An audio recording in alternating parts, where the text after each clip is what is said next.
ವೀಕ್ಷಕರೇ, ಈಗ ಮೋಡಕವಿದ ವಾತಾವರಣ ರಾಜ್ಯಾದ್ಯಂತ ಬಿಡುಗಡೆಯಾಗಿರುವಂಥದ್ದು. ಈ ವಿಚಾರಕ್ಕೆ ಸಂಬಂಧಪಟ್ಟ ಹಾಗೆ ಮಾತನಾಡೋದಕ್ಕೆ ನಮ್ಮ ಜೊತೆ ನಾಯಕ ನಟರಾಗಿದ್ದ ಶೀಲಂ ಅವರು ಇದ್ದಾರೆ. ಅವ್ರನ್ನ ಮಾತಾಡ್ತಾನೆ. ಸರ್ ನಮಸ್ಕಾರ, ಮೊದಲೇದಾಗಿ ಅಭಿನಂದನೆಗಳು ತಮಗೆ. ಸರ್, ಹೇಗೆ ಅನಿಸ್ತಾ ಇದೆ ಸಿನಿಮಾ ಬಿಡುಗಡೆ ಆಗಿದೆ? ಯಾವ ರೀತಿ ಫೀಲ್ ಆಗ್ತಾ ಇತ್ತು ತಮಗೆ? ನಿಮಗೆ ಹೇಗೆ ಅನಿಸ್ತು ನೋಡಿ? ನನಗೆ ತುಂಬ ಚೆನ್ನಾಗಿ ಅನ್ನಿಸ್ತು. ಆ ಒಂದು ಟೈಟಲ್ಗೆ ಮತ್ತು ಆಮೇಲೆ ಮೋಡಕವಿದ ವಾತಾವರಣ ಅನ್ನೋ ಸಿನಿಮಾಗೆ ನ್ಯಾಯ ಸಿಕ್ಕಿದೆ ಅಂತ ಅನ್ನಿಸ್ತು. Thank you sir. ತುಂಬ ಚೆನ್ನಾಗಿ ಮೂಡ್ ಬಂದಿದೆ. ಆ್ಯಕ್ಚುಲಿ ಎಲ್ಲರ ರೆಸ್ಪಾನ್ಸೇನು ನಮಗೆ ಇದುವರೆಗೂ ಒಂದು ನೆಗೆಟಿವ್ ಫೀಡ್ಬ್ಯಾಕ್ ಬಂದಿಲ್ಲ ಇದುವರೆಗೂ. ನಿನ್ನೆ ಪ್ರೀಮಿಯರ್ ಶೋ ಆಯಿತು ಮೈಸೂರಲ್ಲಿ, ಬೆಂಗಳೂರಲ್ಲಿ, ಎಲ್ಲ ಕಡೆ. ಸೊ ತುಂಬ ಒಳ್ಳೆ ನ್ಯೂಸು. ಮತ್ತು ಹೇಗೆ ನಾವು ಮಲಯಾಳಮಲ್ಲೂ ರಿಲೀಸ್ ಮಾಡಿದ್ವಿ, ಅಲ್ಲೇ 2 ಶೋ ಹೌಸ್ಫುಲ್ ಆಗಿದೆ ಆರ್ಗ್ಯಾನಿಕ್ ಆಗಿ. ನಾವೇನೂ ಹೋಗಿಲ್ಲ, ಒಂದ್ಸಲ ಪ್ರೆಸ್ ಮೀಟ್ ಅಟೆಂಡ್ ಅಷ್ಟೇ.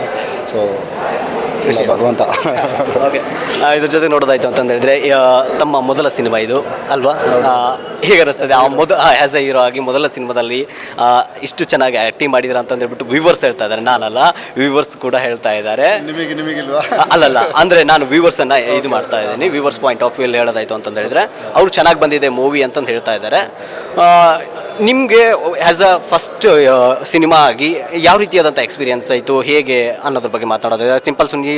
ಸಿಂಪಲ್ ಸುನಿ ಸರ್ದು ಡೈರೆಕ್ಷನ್ ಬಗ್ಗೆ ಮಾತಾಡೋದಾಯಿತು ಅಂತ ಹೇಳಿದರೆ, ಅಂದರೆ ನೀಟಾಗಿ ಪ್ರಿಪೇರ್ ಆಗಿದ್ವಿ. ನಾನೊಬ್ಬ ಅಸೋಸಿಯೇಟ್ ಡೈರೆಕ್ಟರ್ ಬ್ಯಾಕ್ಗ್ರೌಂಡಿಂದ ಬಂದಿರೋದ್ರಿಂದ ಸ್ಕ್ರಿಪ್ಟಿಗೆ ಏನು ಬೇಕಂತ ತುಂಬ ಟೈಮ್ ತೊಗೊಂಡು ನೀಟಾಗಿ ಪ್ರಿಪೇರ್ ಆಗಿ ನಾವು ಶೂಟ್ ಎಂಡ್ ಮಾಡಿದ್ದು ಕೂಡ.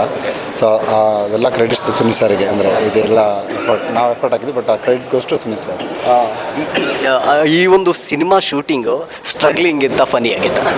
ತುಂಬ ಫನಿ. ಅಂದರೆ ನಾವು ಅಂದರೆ ನಮ್ಮ ಬಾಡಿ ಟ್ರಾನ್ಸ್ಫಾರ್ಮೇಷನ್ ಎಲ್ಲ ಇತ್ತು. ನಾನು ಸ್ಕೂಲ್ ಡೇ ಅವಾಗೆಲ್ಲ ನಾನು ಒಂದು 15 kg ಸಣ್ಣ ಆದೆ. ಮತ್ತು ಕಾಲೇಜ್ ಪೋರ್ಷನ್ ಸ್ವಲ್ಪ ದಪ್ಪ ಆದೆ. ಮತ್ತು ಇನ್ನೊಂದು ಯಾವುದೋ ಪೋರ್ಷನ್ ಬರ್ತದೆ, ಅಲ್ಲಿ ಫುಲ್ ದಪ್ಪ ಆಗಿರಬೇಕು. ಮತ್ತು ವೇರಿಯೇಷನ್ಸ್ ಅದು ಸ್ಟ್ರಗ್ಲಿಂಗ್ ಇತ್ತು. ಅಂದರೆ ಅದು ಮಾಡಬೇಕಾಗಿತ್ತು. ಅದು ಬಿಟ್ಟು ಶೂಟಿಂಗ್ ಟೈಮಲ್ಲಿ ಎಂಜಾಯ್ಡ್. ಅಂದರೆ ಬೇರೆ ಆಲ್ರೆಡಿ ಗೊತ್ತಿರೋರು ಎಲ್ಲರೂ. ಸೊ ನಮಗೆ ಹೋಮ್ ಪ್ರೊಡಕ್ಷನ್ ಇದ್ದಂಗೆ ಇತ್ತು.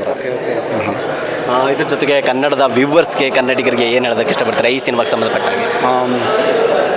ನೀವು ಸಿನಿಮಾ ನೋಡ್ಬೇಕು ಅನ್ಕೊಂಡ್ರೆ ಫಸ್ಟ್ ಯಾರ ಹತ್ರ ರಿವ್ಯೂ ಕೇಳಿ. ನಿಮ್ಗೆ ಗ್ಯಾರಂಟಿ ರಿವ್ಯೂಸ್ ಬಂದೇ ಬರುತ್ತೆ. ಅದನ್ನು ರಿವ್ಯೂ ನೋಡಿಕೊಂಡೆ ನಮ್ಮ ಸಿನಿಮಾ ಬನ್ನಿ. No issues.